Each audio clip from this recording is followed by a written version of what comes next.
that actually very nice. Defending. I think it's like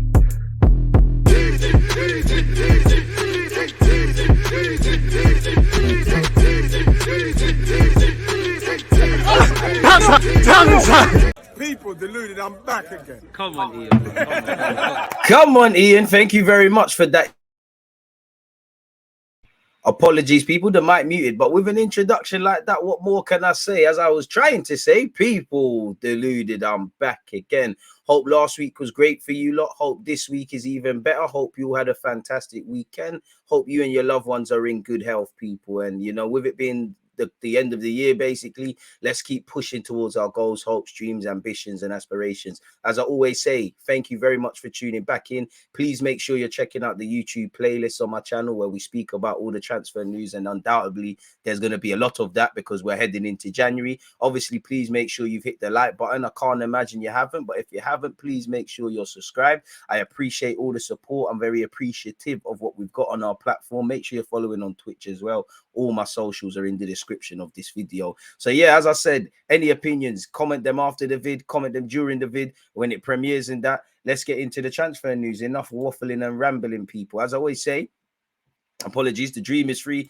the hustle is sold separately. First things first, people, good old Google Doc sheet. Now, again, I was on the Athletic on my other computer. For some reason, I don't know if it's a security breach or whatever, but it doesn't let me sign in. David Ornstein's been talking about a lot of transfer news, people, affecting other teams, obviously specifically focused on Arsenal. Ignore this because this is just me trying to think of a title to name these vids or a vid.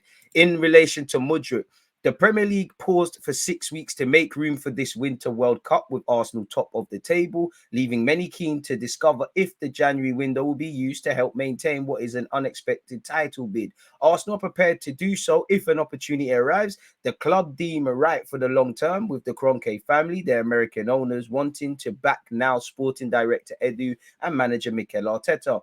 Their priority target is Shakhtar Donetsk winger Mykhaylo Mudryk, and sources with knowledge of the matter think there's a good chance it will happen, though nothing is agreed at present. Now, again, in the the last sentence, people, for all our imaginations being aroused by hearing that and wanting a player / players, nothing has been agreed. That doesn't mean indirect talks aren't happening with his agents and advisors in terms of a framework of his contract, the wages he wants, the length of deal, how he ties into what Mikel Arteta wants, medium, short, and long term. Obviously, the Zinchenko's, Zinny, who plays left back, and his wife have been doing their bit to convince their fellow countrymen to make the move. He's been giving interviews, again, he'll be on the Breakfast Club next, or be, shout out Doug's and Pound Sterling. He'll be on the Winners Talking podcast or one of them things. That's all that's left really and truly from him, people. So yeah, it is what it is. So I mean, we've spoken about Mudryk a lot. He would fit what we want. There's a lot of scope to grow. He's not the finished article. You'd have to give him time. He would be joining mid-season, but it would help us. He's 21. He's keen to improve. He can play on the left wing. He can learn to play on the right. He can learn to be better in tight spaces. He's good on the counter attack. He seems good off the ball, which Mikel Arteta would love. And again, we've seen a lot of fees plastered around, some 100 million, some 40. Again, probably a middle ground. I reckon, not that I know anything, 40, maybe rising to 50 million with bonuses, and that is fair. Respectfully to the Ukraine as a country, the Ukrainian league, Shakhtar Donetsk and Mudryk himself. Do I think he's worth 100 million? Maybe in hindsight, I can't say yes or no, but do I think he's worth that right now? 100 million euros, 85.9? No, because he wouldn't be in the Ukrainian league. That isn't one of the top 5 leagues in the world. Yeah, he's been doing his thing in the Champions League, but it's very different from the Premier League or seeing more consistency, or you join a bigger team where now we want to see all of this talent. You're judged through a harsher sort of scope. So I'm all for it, people. And I can't begrudge Shakhtar for wanting to get as much money as they can, definitely if they're selling to the Premier League market. Shakhtar have stated their value for the highly coveted Ukraine international as 100 million euros, 85.9 million. But interested parties are of the understanding that a lower fee would be deemed acceptable. Arsenal among the clubs in touch with both Shakhtar and Mudryk's reps, with the 21-year-old known to be focusing on a move to the Premier League and determined to make the Emirates Stadium this new destination. Brentford had a deal worth 25 million euros in place last summer when he was also on Arsenal's radar, and his stock has risen since. It will ultimately come down to the price, and while the North London club may have alternative possibilities, Mudryk is their focus. On Yunus Musah, bring him back home, people. I'm trying to get to the specifics. He had a great World Cup and has done quite well since joining Valencia in Spain, the American international. Valencia have been open to offers for him in the past, but meaningful interest failed to materialize. The La Liga club are still waiting to listen to bids and hope Musah's impressive display in Qatar might stimulate the market for him. And that's why they got him. You know, that's what a lot of clubs do. You get these English players, or I know he plays for America, but players that have been based in the Premier League or at Premier League teams. You've seen it with Sancho. You've seen it, obviously, to come with Bellingham. You've seen it with Musah. You've seen it with bare targets, really. You know, there's so many. Tammy Abraham, if it goes off for him at Roma, you come here, you develop, you help us obviously get 3 points, give us a strong team, but there's resale value. And this, you know, let's be honest, Musah, that was a relationship of convenience. He joined Valencia because he knew it was a quicker pass to the first team, playing in a stronger division, Valencia B versus Arsenal's under 18s, develop, play in La Liga, played at a World Cup, gave a great account of himself, and will be sold to the highest bidder, really. The opportunity, and he's been linked with Arsenal, Liverpool, Chelsea, and obviously Inter Milan and a bunch of others. The opportunity is being explored by a number of Premier League clubs, with Valencia's financial position meaning he would be available for north of 20 million. I think that would happen in the summer, if anything, but I'm for that, people. Musah is under contract until the end of 25-26 season. I'm pretty sure he was born in Italy, so that could give, maybe he wants to go Italy as well. And he is thought to be keen on experiencing a new challenge after 3.5 years in Spain. Joao Felix, people. Apparently, you know, he's another one that wants to move between January and the summer. We've already spoken about how he's, check out the YouTube playlist, how the chief executive of Atletico said he would like him to stay, but he's more or less asked to leave. And it's reasonable to think he might leave, people. That interpretation is accurate, with interest in Felix from several top clubs. Some Premier League sides have been led to believe the Portugal forward could even be available on loan, albeit with a sizable fee and salary. Others, though, think a permanent transfer is more realistic for a player who joined Atletico in 2019 from Benfica for 126 million and is contracted until 2026. Aston Villa is an option that Felix's agent, George Mendes, is believed to be pushing to Arsenal. He has a strong relationship with Villa's ownership after doing the deal for Unai Emery to be appointed as a manager. So is that necessarily the best fit for him? Some who work in top-level recruitment, however, think Felix may be better suited to Arsenal, given the stylistic fit and their potential need for attacking reinforcements after Gabriel Jesus underwent knee surgery. We've also been linked with Cunha, who missed out on a World Cup place, people. And obviously, I don't think he's ever quite hit off. It ain't worked out for him at Valencia. Showed patches of brilliance at Hertha Berlin. I remember watching him, obviously, because Guendouzi was there, them times there, and was doing loan reports. Again, Atletico need to sell players. Cunha, Joao Felix, De Paul, Thomas Lemar. These are guys that could move on for one reason or another. He was primarily linked with Wolves, people, but it's now likely the Atletico Madrid striker will now get a chance to show what his national team missed. I mean, he's Brazilian, can play in a couple of roles, doesn't necessarily harm the place of Gabriel Jesus, who, when fit, needs to be in that lineup. The early favourites to sign Cunha were Wolverhampton Wanderers after they started dialogue over a deal that would potentially have also seen Atletico defender Felipe head to the Molineux, seeking a package of around 50 million for the pair, which was proposed by the super agent Mendes. He's everywhere, isn't it? Who does not represent Cunha, but has established links to both clubs. The Spanish side had strong preference to do business with Wolves ahead of alternative suitors. Despite concerns about joining the team currently bottom of the league, Cunha's respect for new appointed head coach Lopetegui and Wolves' readiness to make the highest salary offer among interested clubs created optimism in the West Midlands. It is now uncertain if Wolves will meet Atletico's financial demands, and that not only casts doubt on their pursuit, but also gives encouragement to others competing for his signature. Again, there's interest from Everton. There's also been interest from Leeds, people who tried to sign him before he obviously went over there. You know, Sparrow fought for Leeds, Cody Gakpo, Cunha, obviously the Ramos brother, who we're going to get onto. Southampton tried to sign him in the summer, people. So it is what it is relation to that. In relation to Ramos, you know, who's been doing all right at the World Cup now that Portugal are out. Benfica rejected offers for the 21-year-old last summer and are likely to stand firm again in January, given they have reached the knockout phase of the Champions League. And Ramos is under contract with them until the end of 2025-26. If a sizable bid were to arrive off the back of his performances in Qatar, Benfica might be persuaded to sell, although there is a strong desire to keep him until the summer at least. As for Ronaldo, he's a free agent after parting ways with Man United. That's a bit irrelevant. You know, Onani, I can't say his name, but he plays in France. The 22-year-old. Morocco are 90 minutes away from a World Cup final, and the 22-year-old 8 has been doing quite well in central midfield for them people. And Angers, the club he's at, they will end up selling him if an offer gets put down on the table. But allegedly even conversations took place, people, about a potential move, but it remains unclear what kind of fee they want. And again, I have seen him play in France, but I'm not going to sit here and say, he was one that if you're telling me midfielders, I'm saying to sign him. But this is what the World Cup does. You look at Kudus, you look at Musah, you look at Bellingham, even though he's going to get a move already, and a couple of others. It shows people your talent. And obviously, some people that are hot at the World Cup might go on to do nothing. Some people, might go on to do big things, but this is a hot time to sell him. Obviously, it's mid-season with it being a Winter World Cup. And Angers has played down the possibility of selling him, people, but said they will study serious proposals. From one midfielder to another, Danilo, people, he's spoken about playing in England and things like that, and it's led to believe Arsenal are preparing a bid. We heard Monaco and Ajax have kind of jumped the queue in that regard. This article took a bit of a twist, though, people, because if I scroll down to what he specifically said, apparently, David Ornstein said the 21-year-old has been heavily linked to Arsenal in particular, but is not thought to be a target for them at the present. So does that mean he's a summer signing? Or has Ornstein got it wrong? Or has the dynamic shifted to another midfielder or midfielders?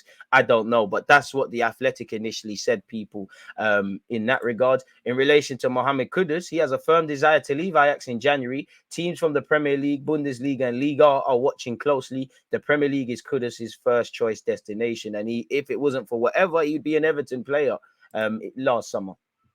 Once again, we've been linked with Ramos, but allegedly people are saying it's going to take 103 million / 120 million euros to sign him. I mean, he was there longer, but what's his name? Darwin Núñez was there 2 minutes and they sold him to Liverpool for ridiculous money. So why not? I mean, he's 21 years of age, 9 goals, 1 assist in 11 Portuguese league games so far. Showed what he could do at the World Cup. There's resale value. He's a Portuguese speaker, so he can link up with some Portuguese players. We could do a lot worse in it. Respectfully to Eddie and Nketiah, give him all the chances, but he's better than him, innit?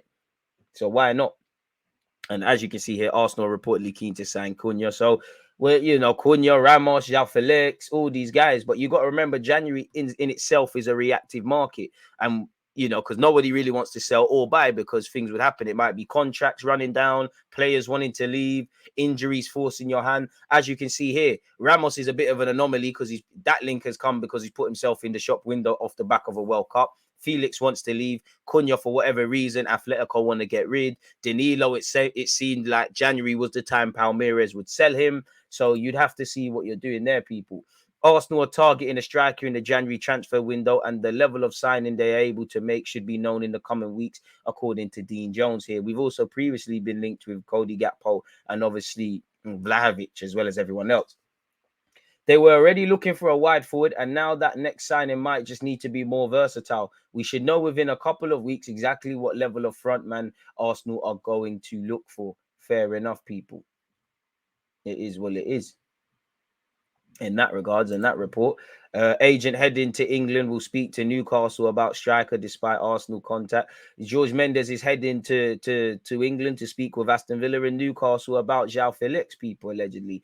Atletico ideally wouldn't let him leave in January, but they believe the situation between him and Simeone is just untenable now. It's been suggested he has already spoken to Chelsea and Manchester United about moving to such club. I don't know if that's happened there, but it is what it is.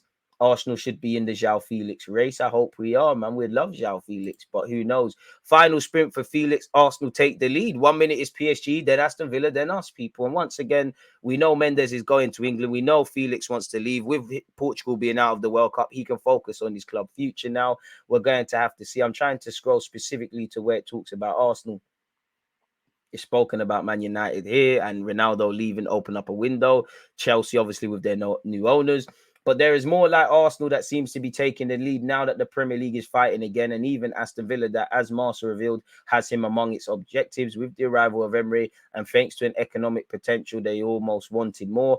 Any La Liga team, the problem, a team and City that is not very attracted to the player who prefers an entity with more substance and history. Google Translate not helping us. Maybe that means he would want to big up Aston Villa because they have got prestige. They won the Champions League. But Arsenal, Man United, Chelsea, you know, all of these sort of things. Bayern Munich had a bid rejected in the summer. Who knows what happens there, people?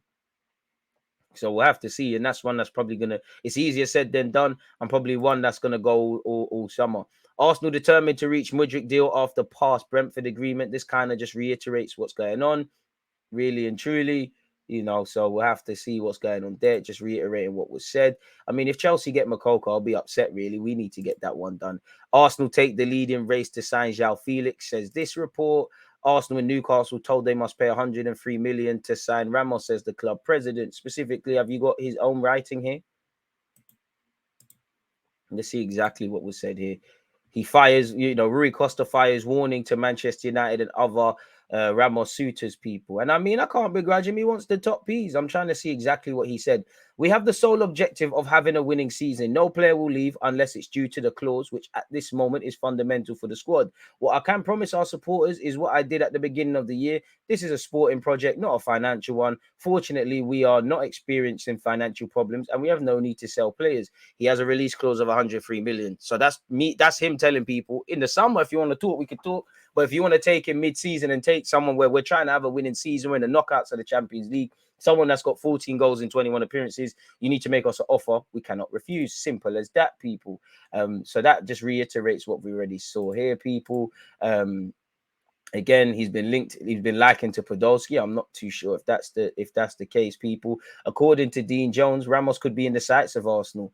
But he has a big release clause and holds more value now than ever. And again, if they go and have a poor couple of months, that could benefit anyone trying to buy him in the summer. Look out for interest from Leeds, Southampton, and Wolves, but also Newcastle, Arsenal, and Manchester United. He had a £30 million released, 30 million pound price tag in August. That's ballooned, in it, as you'd expect, really. He can play as a number 10. Not too sure I'd be for that with the 21-year-old. You just play up front, but you keep doing what you're doing.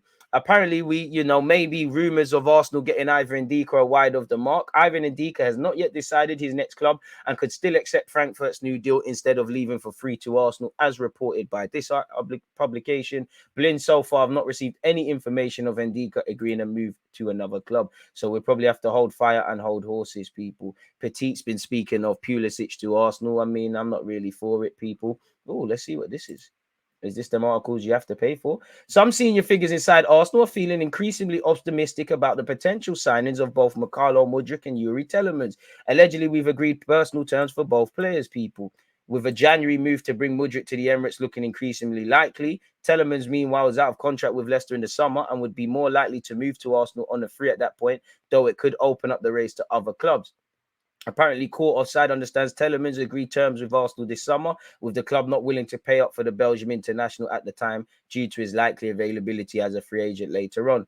That this is not yet certain, though, and Arsenal's bid to land Telemans could be further complicated if they end up doing a deal for Danilo this winter. Apparently, this publication has been informed by sources close to knowledge of the deals that 2 rounds have been held with the reps of Danilo, though that is not yet an agreement with the club. So that's very contrasting to what David Ornstein said.